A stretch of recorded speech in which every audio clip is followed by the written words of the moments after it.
Monday, June 22nd, it is officially summer. Let's start with some quick updates and then I'll get into your news stories. So the New York primaries are tomorrow, along with Virginia and Kentucky. Don't forget to vote. Don't forget how much weight each congressional seat holds when it comes to decision making. If you think you don't need to vote because somebody else will, guess what? You are probably right. And it's probably somebody you don't want voting. Like, I don't know, someone who thinks it's okay to put immigrant children in cages. Make sure you vote.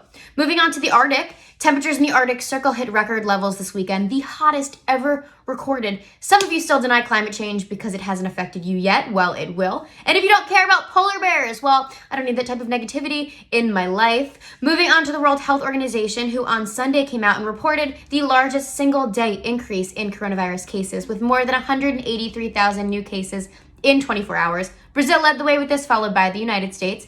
Also in South Korea, health officials have reported they believe the country is already going through a second wave of coronavirus. So if this is in fact the beginning of the end of the world 2020, I just want a little notice so that I could stop working out and eat cheese for every meal.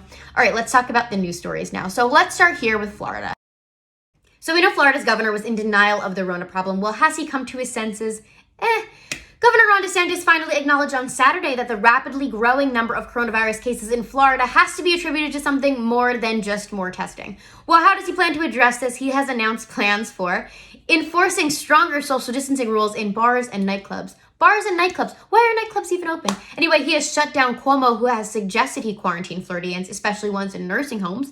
It seems he knows he needs to implement stricter rules and make some changes, but he is too proud to admit it. Typical boomer move, guys. We need to start normalizing learning new things, changing our minds. Check your egos at the door. All right, let's move on to the Trump rally.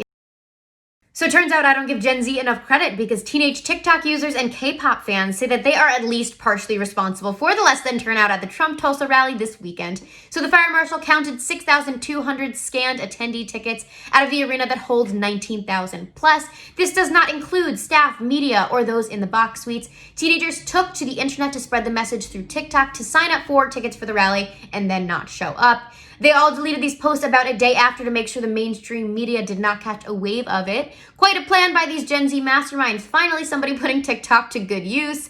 A spokesman for the Trump team attributes the numbers to the protesters who blocked the MAGs from entering the arena, but we all know that's BS. Also, yes, he said the MAGs, like what is this, the Beliebers? All right, on a less comical note, the Trump rally this weekend was painful to watch, like physically painful. I turned it off because I had chest pains. Tried to find something positive about it to share with you guys, other than it being wildly entertaining. This would have been a great Netflix stand-up comedy special, but very disturbing as a presidential rally. He does have a lot of people fooled, though. I know a lot of people love going against mainstream America, but this is just not the time. If you have been paying attention for the past 4 years and you still support him, this is beyond financial reasons. You are supporting the most inhumane, disgraceful ideals, and you know that. All right, before I get too heated, I didn't learn too much about him this weekend, but I did hear him talk about walking down a ramp for 20 minutes, which says a lot. He did suggest in his rally that because we have a rise in coronavirus cases that we should slow down testing because ignorance is bliss, of course. I know Joe Biden isn't the most ideal presidential candidate, but hey, this man is a monster. We cannot reelect him. On to our last story, where 8 correctional officers of color have filed a discrimination complaint after they were barred from guarding Derek Chauvin, the officer who is charged with murdering George Floyd. Jail Superintendent Steve Lydon admitted that he issued an order to keep minority officers from being allowed to guard Chauvin, saying that he was only allotted 10 minutes before Chauvin arrived at the facility.